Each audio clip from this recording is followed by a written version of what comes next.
After my first few playthroughs of Fallout 3 in New Vegas, I was absolutely hooked on the early to mid 1900s aesthetic.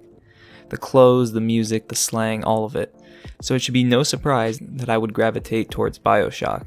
There's a lot to say about this game despite its short length, so this will be split into 3 sections. The first being going through some of the game's story, and at the same time analyzing the design of the game as is typical for my videos. The second part will be analyzing the philosophy of the game's main antagonist, Andrew Ryan, and some of the symbolism in the game. And the final part will be sort of a response to the claim that coined the term Ludonarrative dissonance directed at this game. So with that in mind, let's explore the world of Bioshock. Got a small dick like a toothpick. Bioshock was originally developed by Irrational Games in 2007, a genetically enhanced action-adventure horror first-person shooter centered around a protagonist by the name of Jack. Jack is on a plane that goes down, falling into the ocean above the city of Rapture.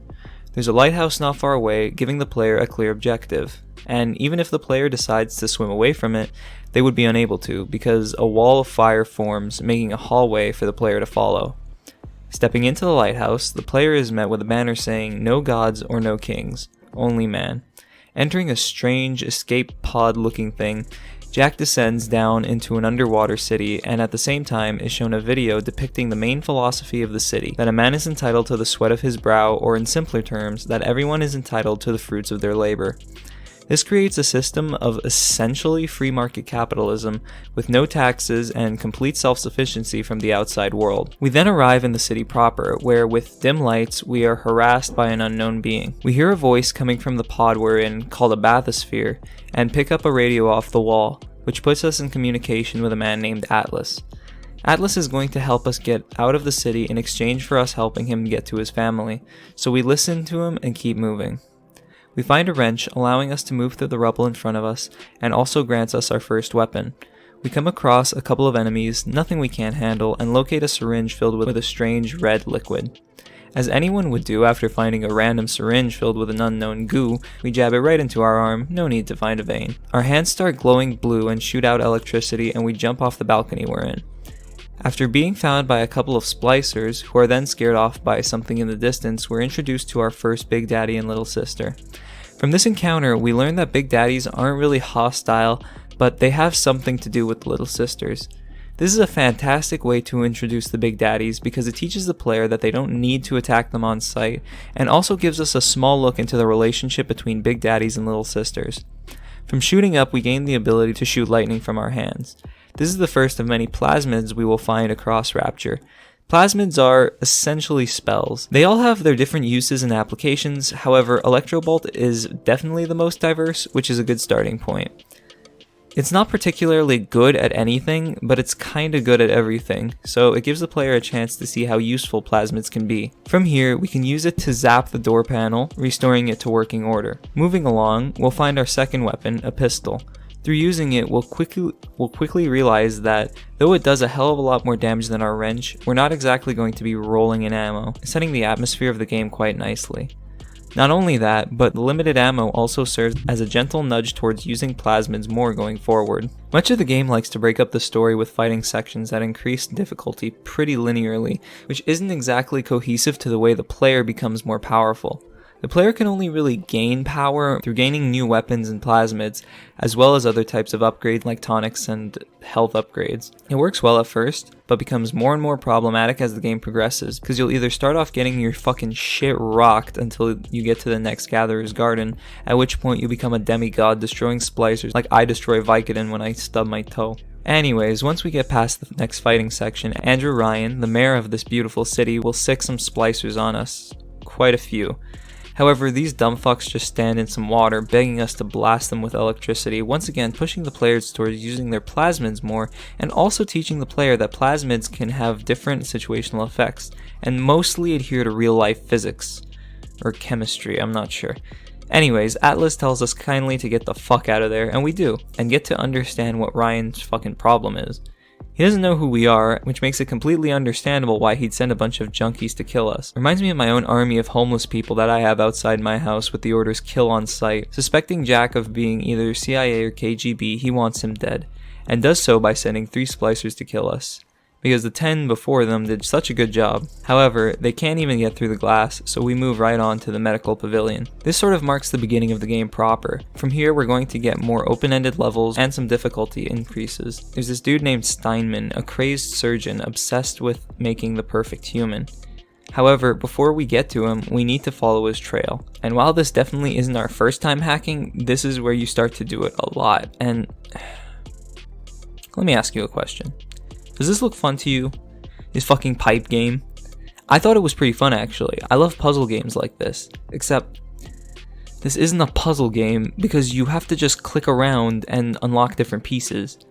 Normally this would be fine, whatever, stupid little pipe game. But then I ask again, does this look fun to you? I hope you said yes, because you're going to be doing it a lot in this game.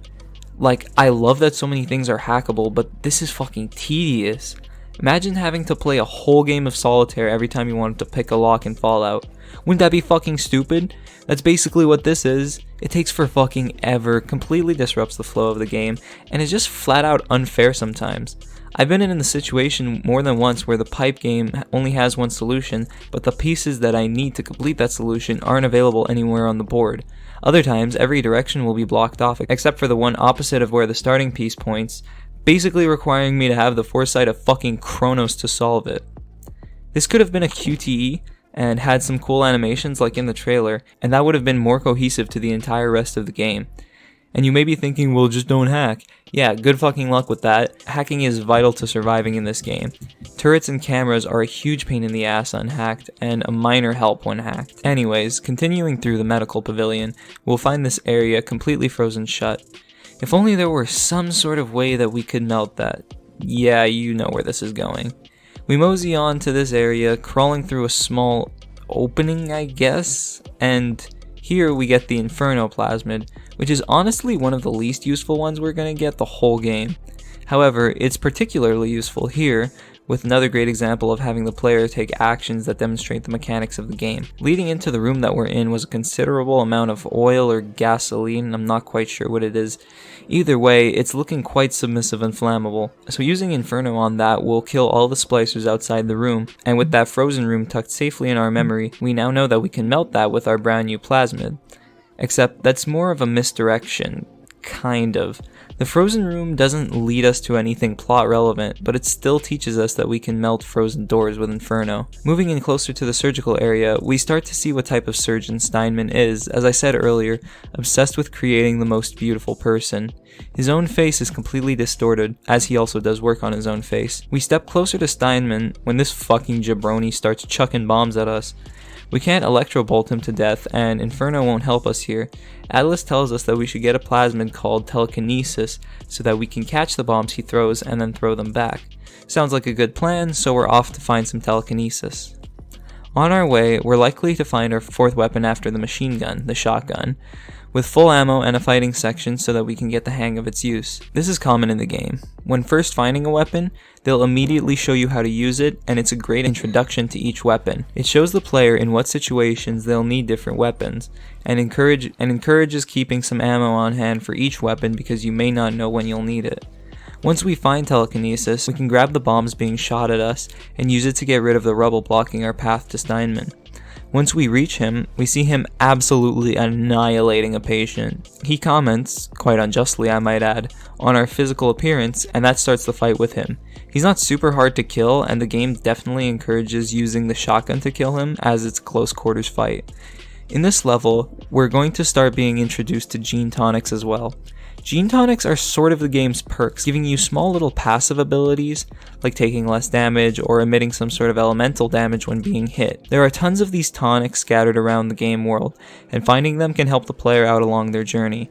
A nice addition to the game if you ask me. Once we've taken care of Steinman, we move on and see a Big Daddy getting blasted through a door, meaning that his little sister is all alone, and Atlas tells us that this is perfect time to get some Adam. A splicer threatens the girl, but is swiftly killed by the doctor on the balcony. Atlas argues that we should take all the Adam the girl has, but the doctor says that you should save the little girl. This is the moral dilemma that the game proposes. You can either spare the girl, taking some Adam and leaving her alive, or harvest the girl, killing her in the process, but taking the maximum amount of Adam. The doctor, Tenenbaum, tells us that she will make it worth our while, quote unquote, However, at this point in the game, we don't really know what that means. And of course, because it's me, I have a problem with this. Alright, as far as moral choices go in video games, it's okay. Typically, the morally good choice is easier in video games, making the dilemma non-existent. However, it does exist because we get less Adam. However, the problem is with Tenenbaum making it worth our while. The way she does that is by giving us presents for each certain number of girls saved, which are all very useful survival items along with a shit ton of Adam. So the good choice is not actually harder, it's easier. On the other hand, without this knowledge beforehand, the player would be more inclined to harvest the little sister. On the other hand, the game has not told us yet why we should want Adam, just that we should want it. All this is to say that the moral dilemma is not really presented all that well, and if you're going to have a good and bad playthrough, you should let the player know exactly what's at stake, otherwise the decision becomes somewhat meaningless. I've said it before and I'll say it again, the morally good option should always result in a harder playthrough. That way, it becomes a strictly role-playing element. And that isn't only good for RPGs, it's good for any game that offers this sort of moral question. This segues into the introduction to the Gatherer's Garden. With Adam, at a Gatherer's Garden, you can buy new plasmids and tonics, along with other general upgrades like maximum health and Eve. This is why we need Adam, because the more Adam we have, the more we can buy. After we've bought our upgrades, Atlas tells us that it's time to take on a Big Daddy, because as we already learned, the Big Daddies protect the little sisters. The whole game leading up to this point has perfectly led up to this moment, slowly showing us who the Big Daddies and Little Sisters are and why we, as the player and as Jack, should care. The fight honestly isn't that tough to me, and I was playing on hard difficulty. However, if you do die, the game respawns you at a Vita Chamber. I also have a problem with this, predictably enough. Vita Chambers remove literally all the consequence of dying that you get from most games. With Vita Chambers, you get your health back, but the enemies don't. So it's easy to fall into a loop of just throwing yourself at the enemy over and over again. And in some cases, it almost seems like it's designed for it. You will never complete a playthrough of Bioshock at an appropriate skill level without dying. The Big Daddies just have godlike aim, they can stun you, and the game throws a lot of tough enemies at you all at once. The only way to make it through this game without dying would be to play on a difficulty much lower than what you're actually capable of. Furthermore, the Vita Chambers also make choosing a difficulty pointless because no matter what, you just keep respawning. Any player could make it through any difficulty, it's just a matter of time really. Once you kill the Big Daddy, you can choose what to do with the little sister like with the first one. Your choices from here on will determine which ending you get, but won't affect much of the rest of the game, aside from the amount of Adam you'll get, and with Steinman and the Big Daddy dead, you can move on to Neptune's Bounty, and we can meet Atlas there. In Neptune's Bounty, we get another weapon, sort of. We get the camera from a guy who wants us to take snapshots of the spider splicers. If we get 3, he'll let us into Fontaine's fisheries. The camera is kind of a cool concept, but also sort of a hassle, so I never used it much, and I doubt many other people did. The camera will give you a damage boost against enemies you take pictures of. Just how much of a damage boost you get depends on the quality of the image. It has ammo, film, just like the rest of your weapons, but doesn't do any damage. The thing is, in this game, the damage boosts aren't really going to make or break your playthrough, again because of the Vita Chambers, and also because of how fast-paced the combat of this game is. Anyways, once we get the pictures, we're led into Fontaine's fisheries, but without our guns. We can only use plasmids from here, along with some turrets and bots if we hack them, so that means more of the same goddamn minigame. You also better hope you have Electrobolt equipped, because if you don't, it's going to be quite a painful eternity before you can clear this section. Well, I fear you're in for a long and very painful eternity!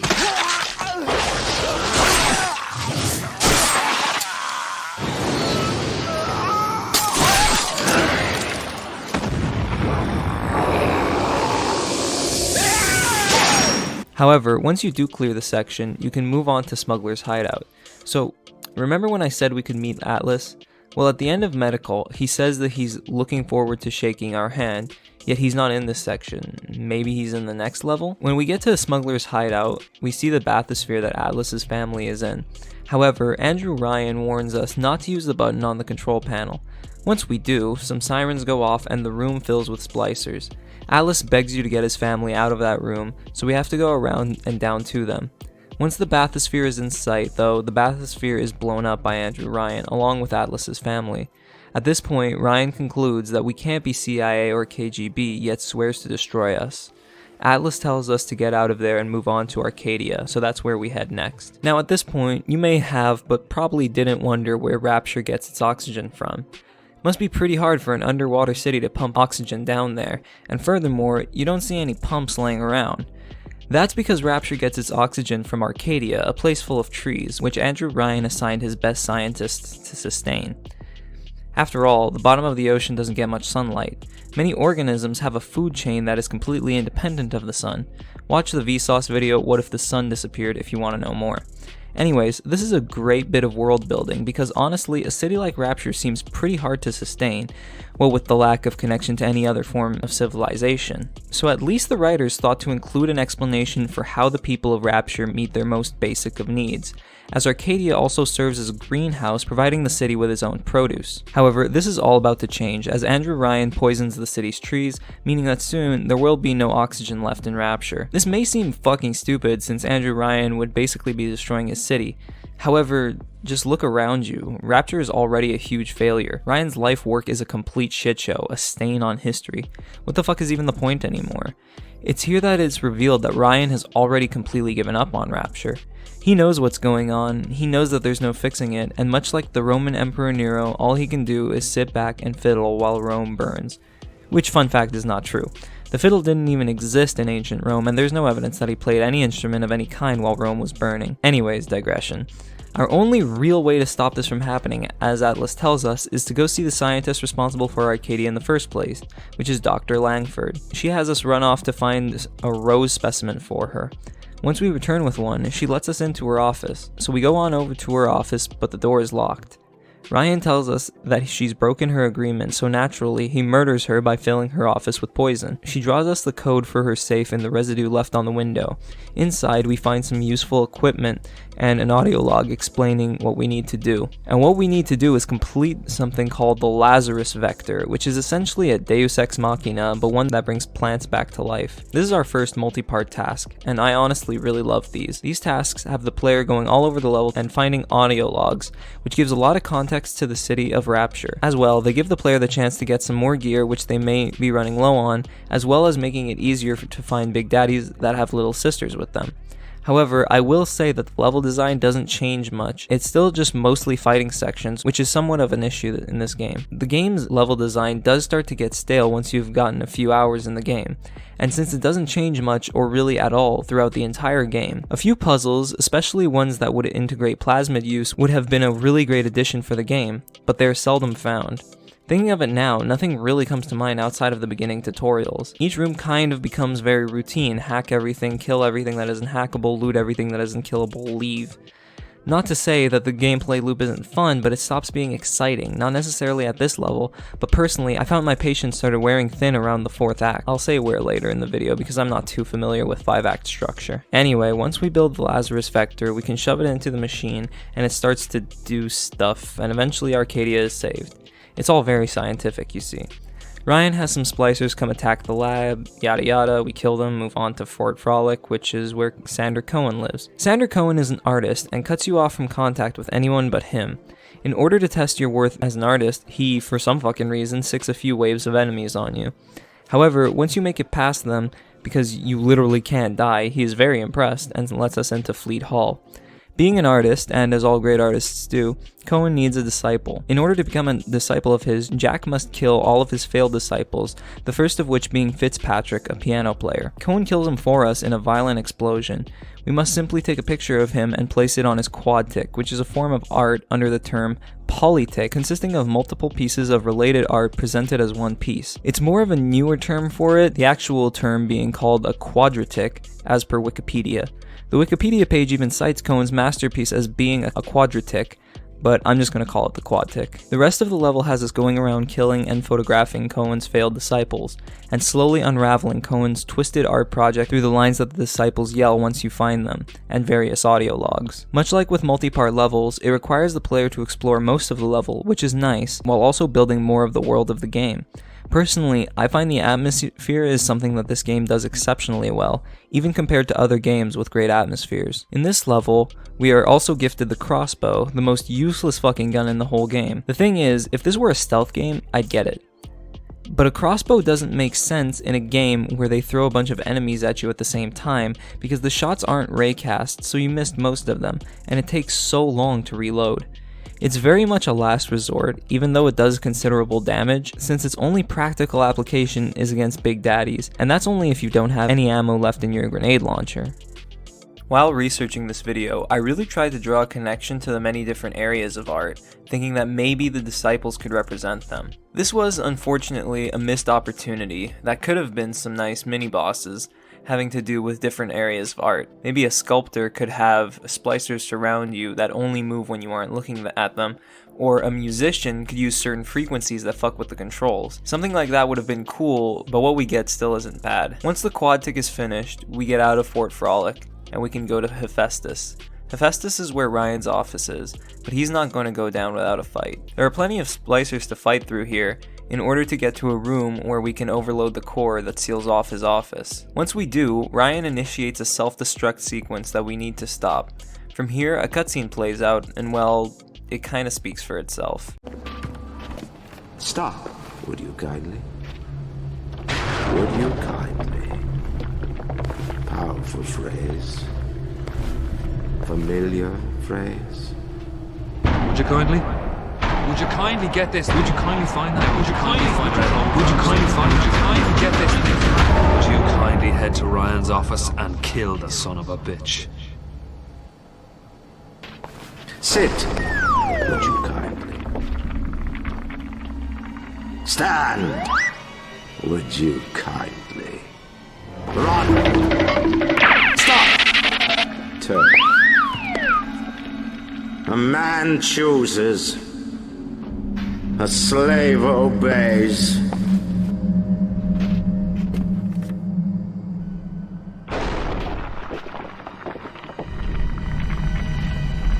Kill!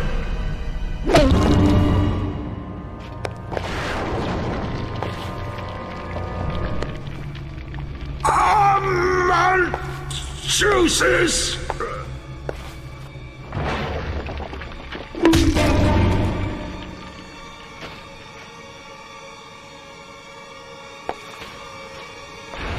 A slave obeys.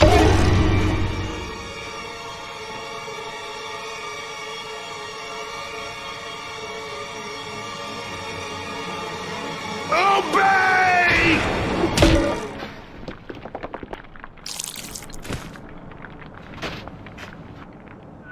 Hurry now! Grab Ryan's genetic key! Now, would you kindly put it in that goddamn machine? That's right, the term "would you kindly" is used as mind control. Once we cancel the self-destruct, Atlas reveals himself to be Frank Fontaine, owner of Fontaine Futuristics, and the creator of plasmids. Fontaine tries to kill Jack using turret bots, the little flying things, which honestly makes no sense. Jack has seen and either hacked or destroyed all of these leading up to this moment.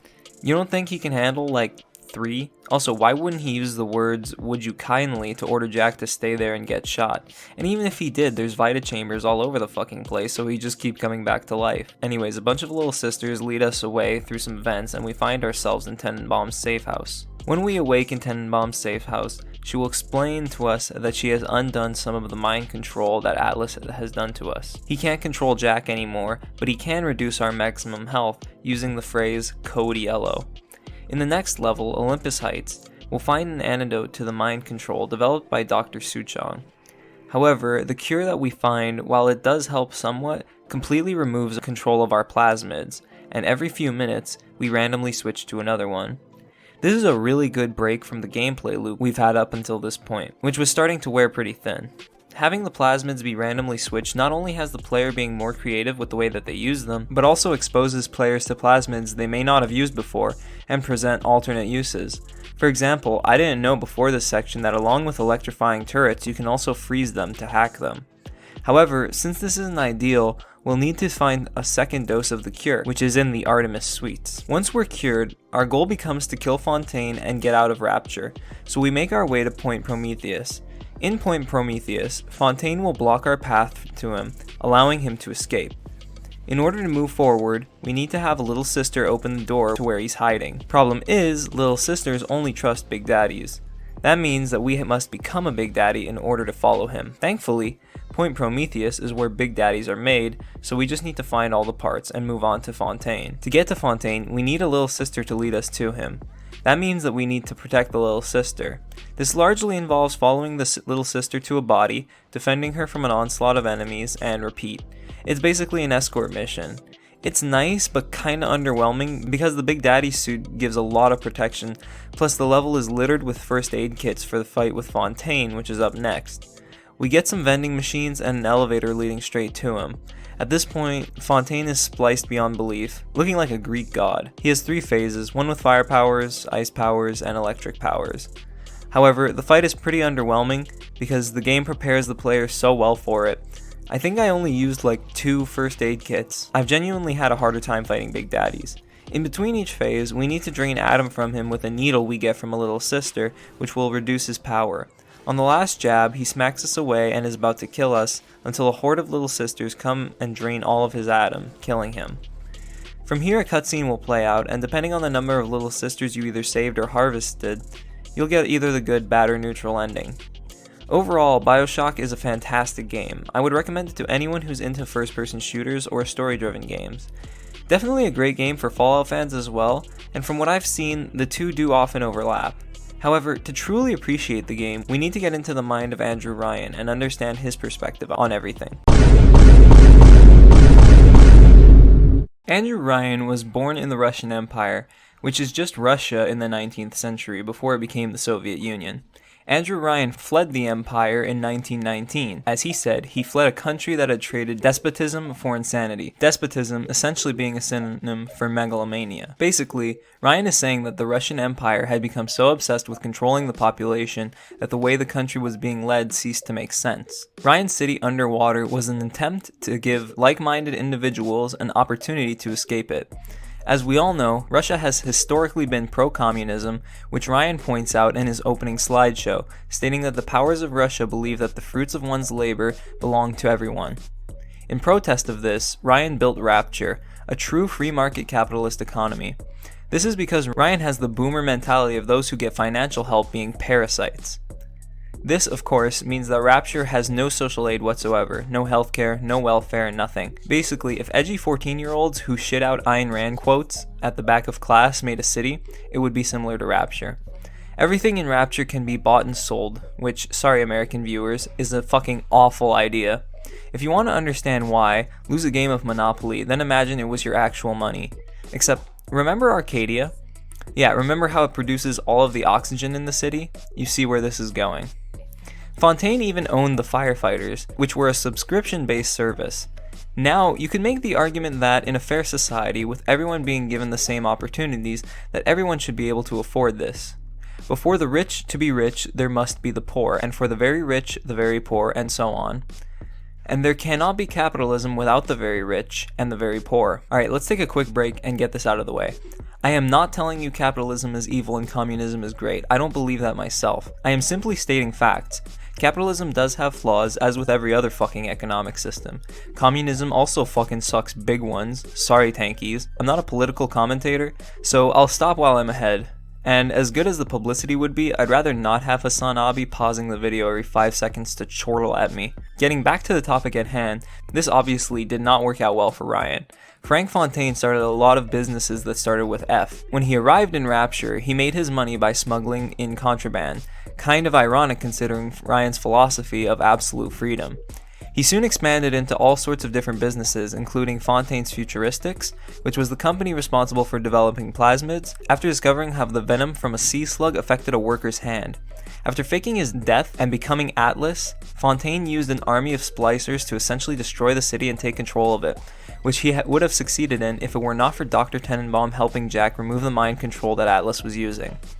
Earlier I mentioned Ayn Rand, and I think it's important to discuss her when it comes to Bioshock, because much of the philosophy of Andrew Ryan is quite Randian.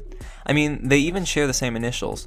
However, Ayn Rand isn't her real name, which is Alice O'Connor, born as Elisa Zinobievna Rosenbaum. I'm only gonna record that once. That's fucking. Anyways, most of what I'm gonna talk about here is on the Wikipedia page, so you can read more about it there. Sorry, I didn't exactly have time to read 30 Ayn Rand books for a YouTube video that will make $0. Anyways, Rand was a Russian-American writer and philosopher who was very, very pro-capitalism.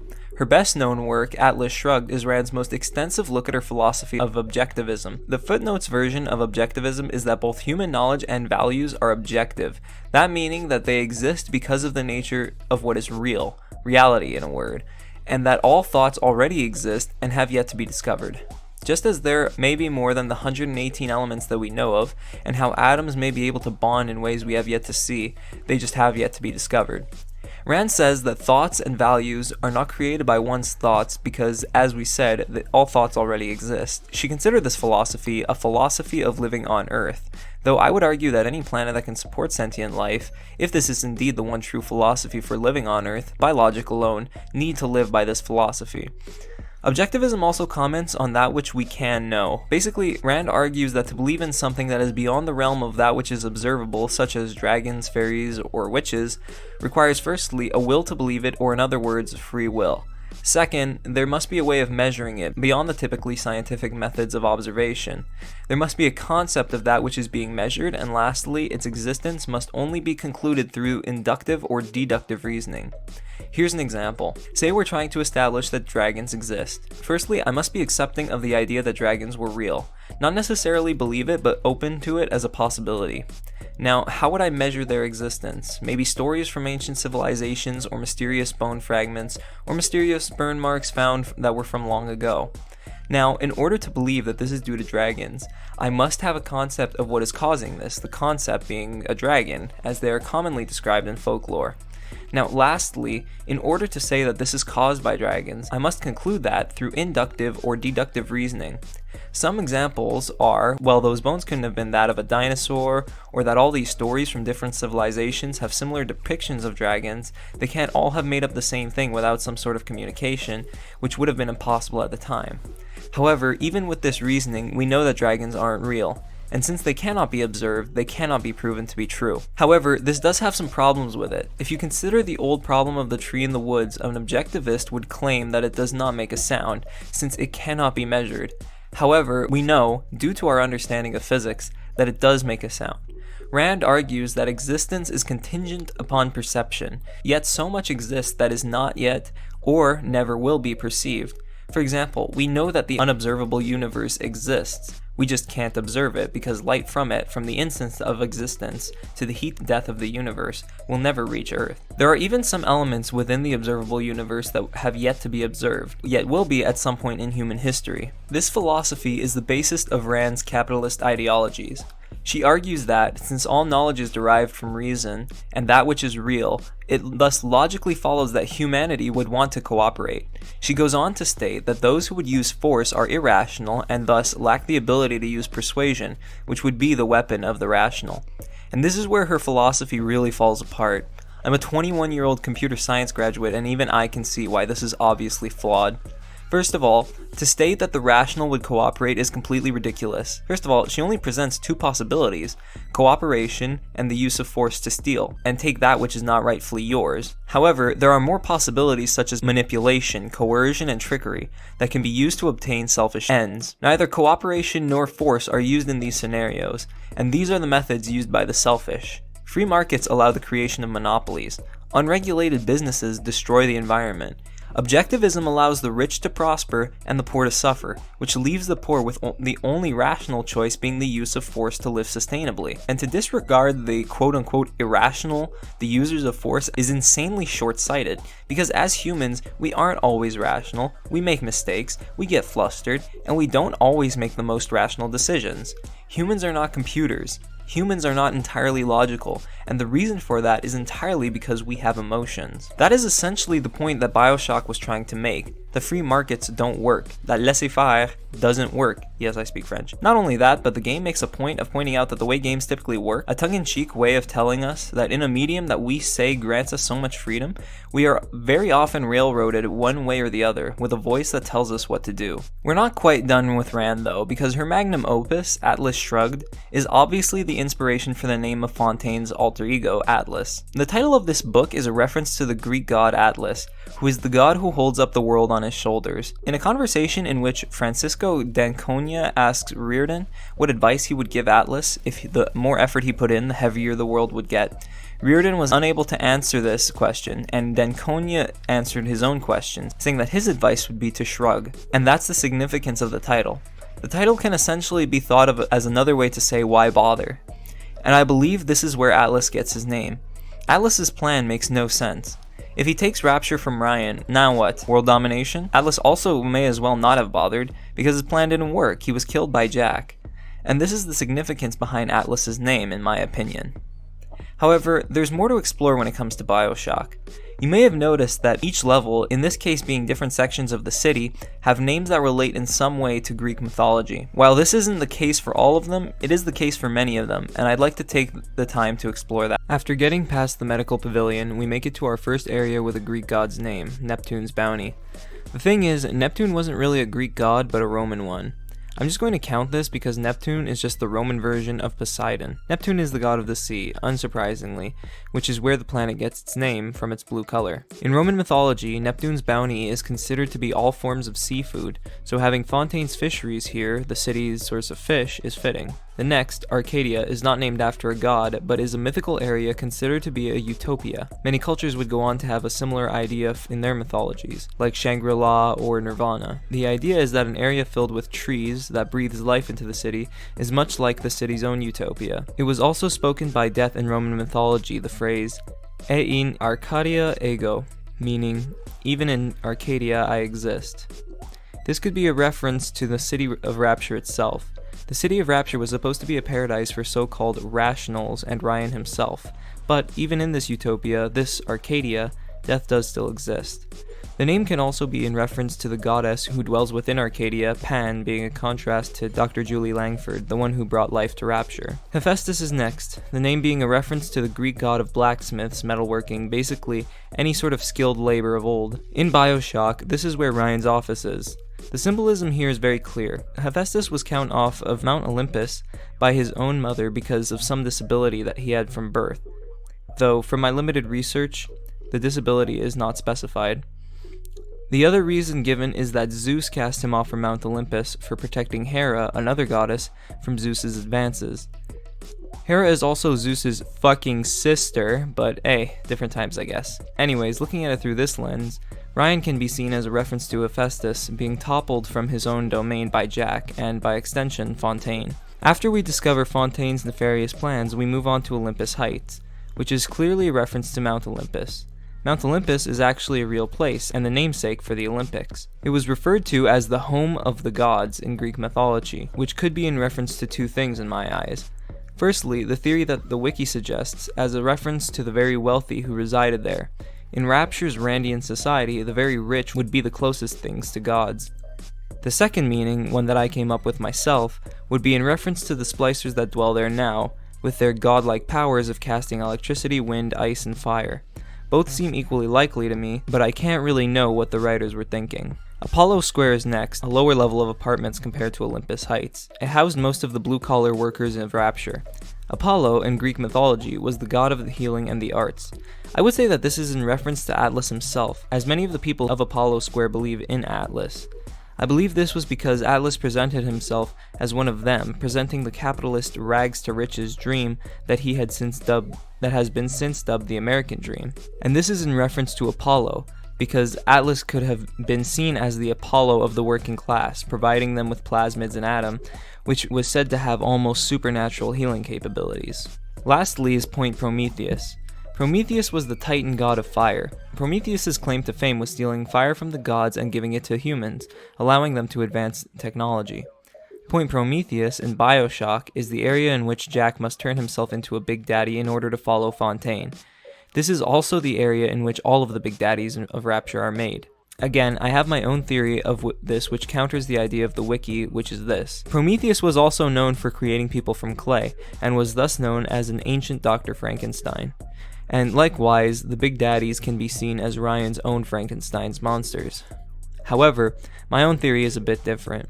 I believe that the symbolism for this area was that Point Prometheus was supposed to be Rapture's pinnacle of technological advancement, and was named that after Ryan, seeing himself as Prometheus, giving them Rapture to carry out such experimentation. There are two final things I want to cover before moving on, the first being Atlas's namesake, and the second being Rapture's namesake.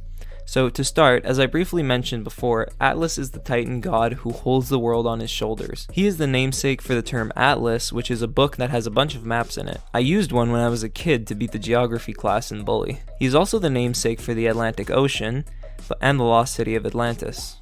Anyways, Atlas was condemned to hold up the earth on his shoulders after getting rolled by the humans in a war between the Titans and the humans.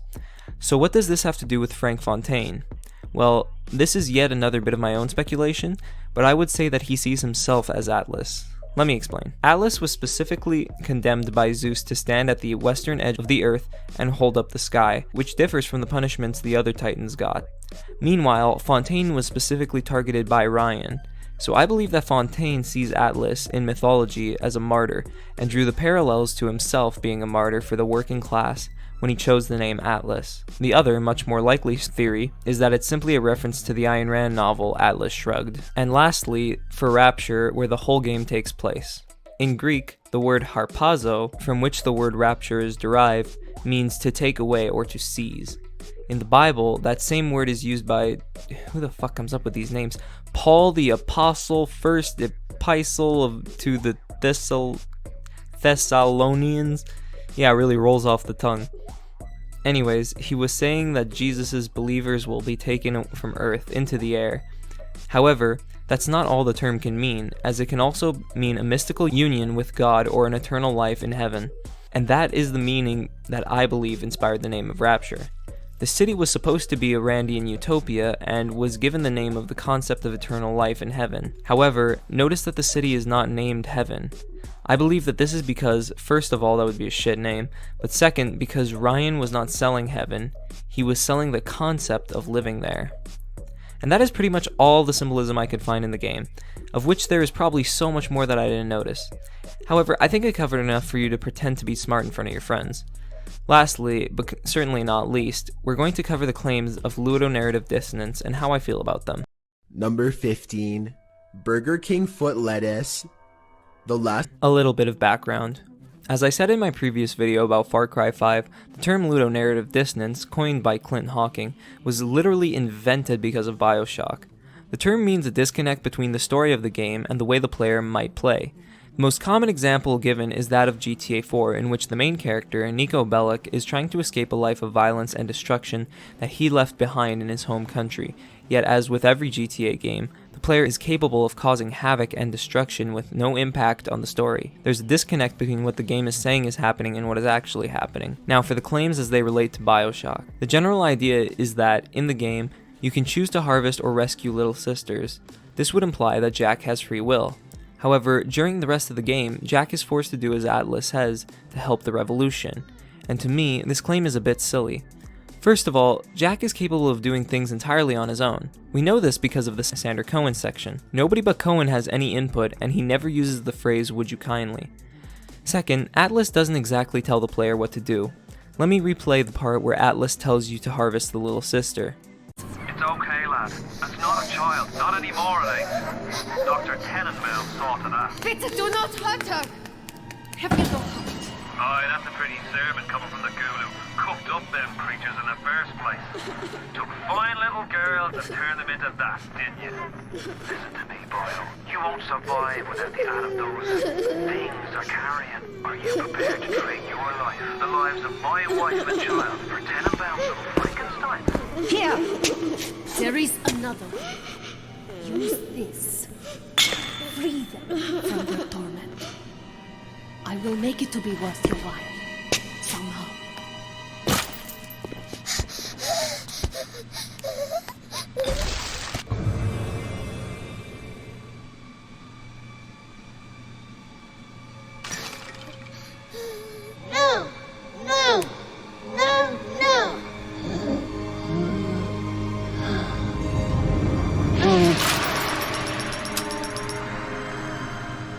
Thank you.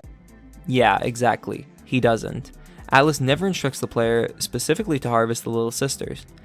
All he ever tells us to do is take their atom, but he never tells us which method to use, nor does he even hint at which method we should use. As I just mentioned, Jack is perfectly capable of making his own decisions when Atlas does not give him a directive.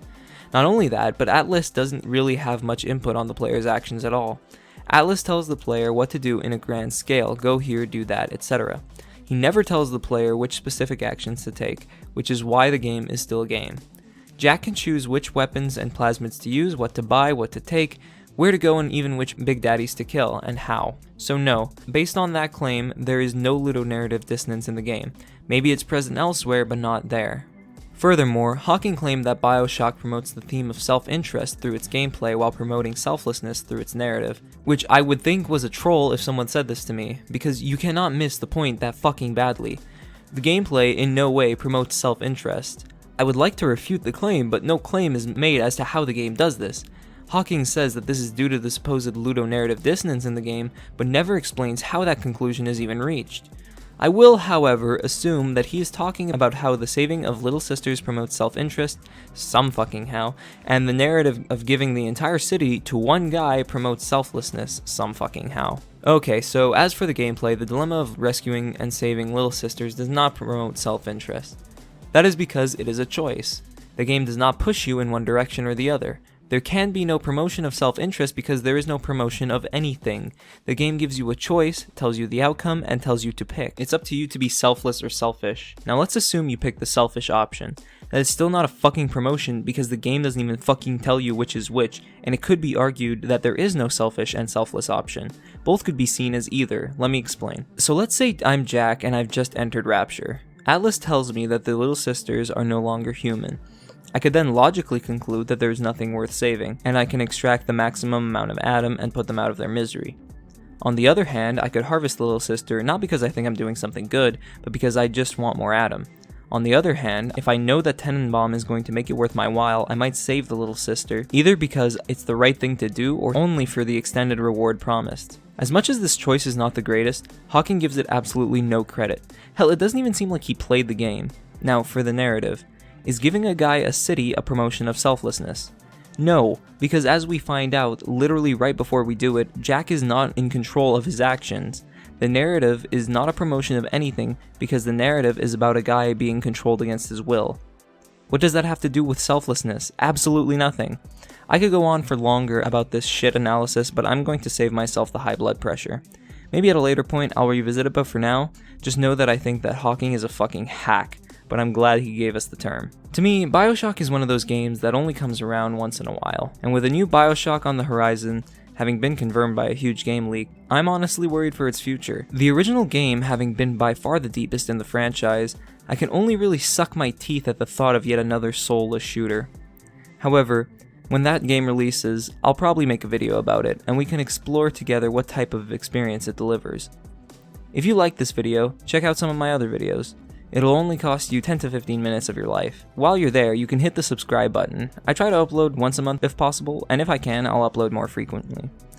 If you like the music in this video, you can thank my friend John Corduroy, and if you want more, you can find him on YouTube, Apple Music, Spotify, or wherever else you get your music from. And of course, if you have any thoughts about what you've seen here, let me know in the comments. I like to respond to comments and start a discussion. I hope you have a wonderful rest of your days, and I'll see you all in the next video.